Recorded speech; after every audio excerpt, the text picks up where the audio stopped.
Hi Virgo, and welcome to the Shiny Souls Cafe Astrology Insights for July 2022. So I've cast your chart for July 1st at 10:31 a.m., which is when the ascendant is at 00 Virgo. And so I suggest people usually listen to both their ascendant and their sun sign. So if you're not a Virgo sun, you can still listen to the Virgo horoscope. And if you are a Virgo sun, you can still listen to the Virgo horoscope. So there's a number of things that are happening this month that you would like to be informed about. And one is that your planet, the planet that rules your sign, Mercury, is going to be changing signs twice this month. First going into Cancer on July 5th, and then going into Leo, your 12th house, on July 18th. So things might feel like they move quickly, and of course with Mercury in Gemini, they probably seemed that way for a while, because Mercury also rules Gemini, and he's sure-footed and quick-witted in Gemini. This is your house of career, and so there's probably been a number of discussions that you've had about your public identity, your career, those sorts of things. Venus is also here, so you are probably getting some pretty interesting admiration from others in the public from the public aspect of your life.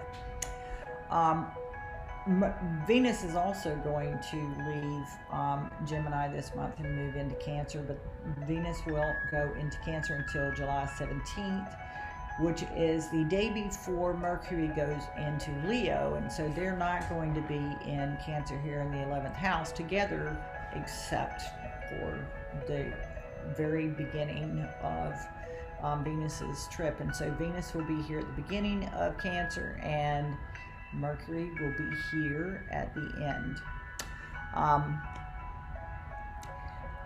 Once that takes place, they will begin to make their way here into the first house of identity. And, you've had a good bit of activity opposite your sign and square or trine your sign, but not a lot directly in your sign for a while now, at least a year. And that'll change in about 2 months, a little short of 2 months, because the sun is going to come across this cusp. But a lot is going to happen, a lot is going to change before then. Mostly you are going to change a lot before then. The circumstances of your life will take shifts before then. And as we've seen, things can turn on a dime in this world. So on August 1st, which is only a month away, the sun is going to conjunct Uranus here. Mars is going to conjunct Uranus here, and that will be a huge shift for all of us. The full moon this month is going to happen from the 11th, right about here in the 11th house. So the moon will be over here in Capricorn at about 21:21, and the sun will be down here at 21:21. So the reason I make that point is this is the house of self-expression, creative expression, creativity, fun, those sorts of things. And you have Cancer there, you have Capricorn there, and Capricorn is not known to, they're rather serious. However, as Capricorns get older, they somehow become younger. So if you're an older Capricorn, you're just starting to really enjoy life. And along comes Pluto to really ramp up the, I'm sorry about that, my big shepherd was just shaking his full body. So to ramp up that need to transform and to look deeply at what it is that you actually enjoy and what you have fun with. Now, Capricorn is about structure, limits, boundaries, persistence, all of those things. And Pluto's been in Capricorn and in your 5th house since 2008. And we've had a number of other medium to long-term planets coming by here, like Jupiter, Saturn, and Jupiter. And so, you know, we've had a lot. This has had a lot of effect on your life and your creative identity, your self-expressive identity. So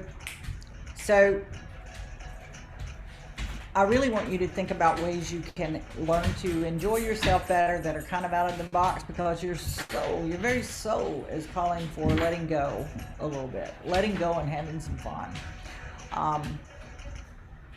And there's nothing better than to have a little fun, to have a good laugh. And it doesn't have to be in a box on the TV set watching a sitcom. You're actually free to go out and do something you enjoy.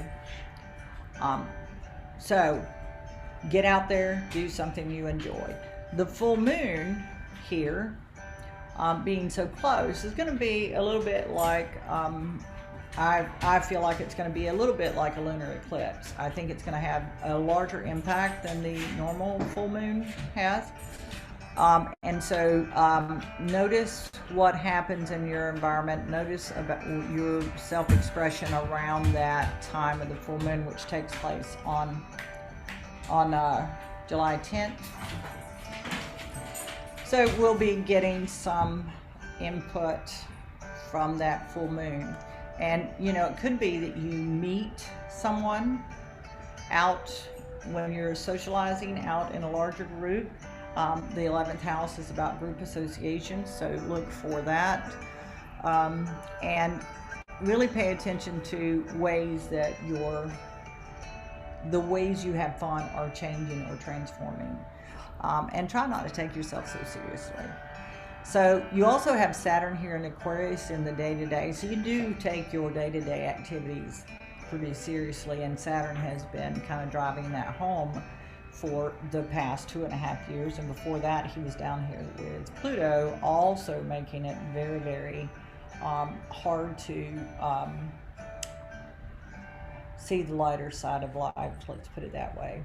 So I know a lot of Virgos who have been through some very troubling times that have left them in either pain or grief, or those things that happen to us or that we experience in life that leave no room for fun and laughter.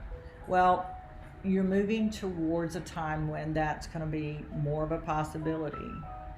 So just look for those opportunities, and the people will come into your life when you're ready for that to happen. They'll come into your life to help you have more fun and have more, to express your creativity. So when Mercury and Venus both move through this area, you will probably do more socializing than you're doing right now. This is about work, this is about the groups you belong to and society at large.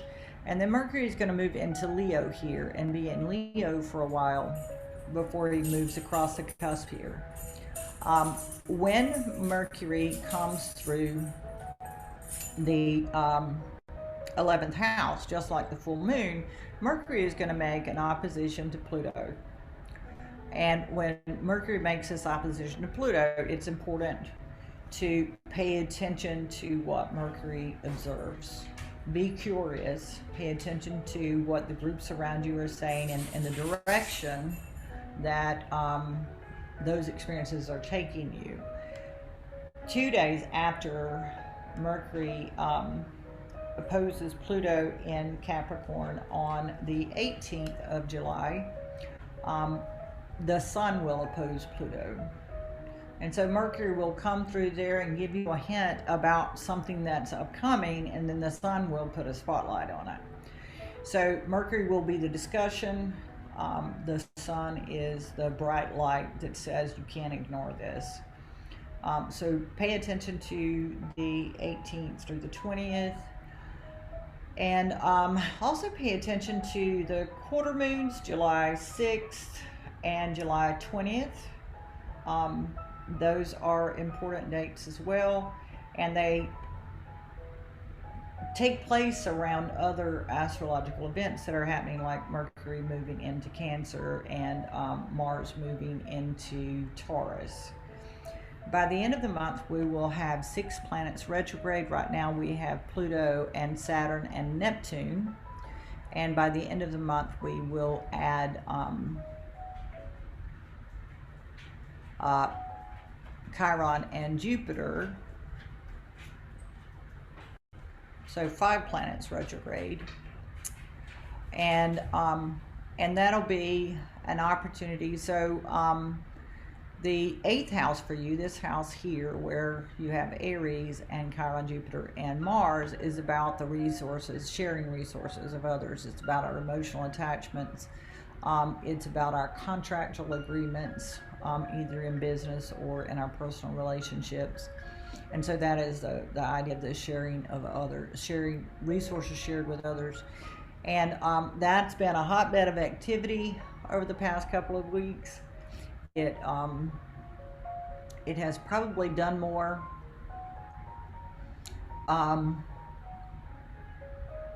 than people expected it to do, because of Jupiter being in the sign as well. So Mars comes by here about every 2 years, but it's not normally accompanied by the Great Expander.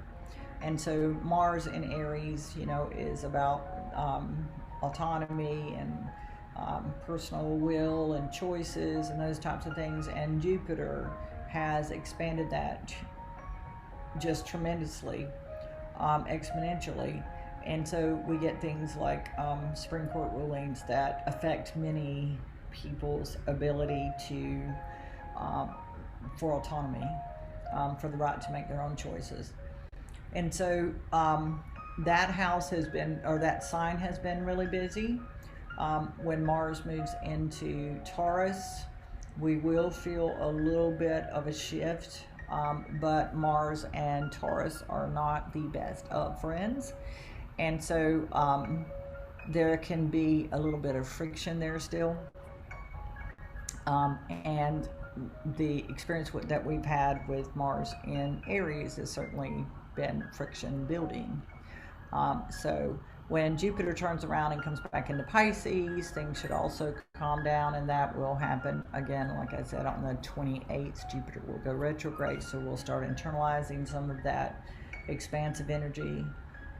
But it also is internalization of optimism, if that makes sense. So risk-taking, Jupiter is all of those things. And so, there's nothing wrong with a little internal optimism, but risk-taking does, tend to need to be quelled. So don't take any risks that you don't gamble more than you have, type of thing. Alrighty. So thank you, Virgo. I am going to stop now and let you listen to this recording several times to see if there is anything that you might have missed. And also, if you have any questions, feel free to email me. You can find contact information on my website at solarquran.com. If you would like to book an appointment, you can also contact me there, or even schedule the appointment.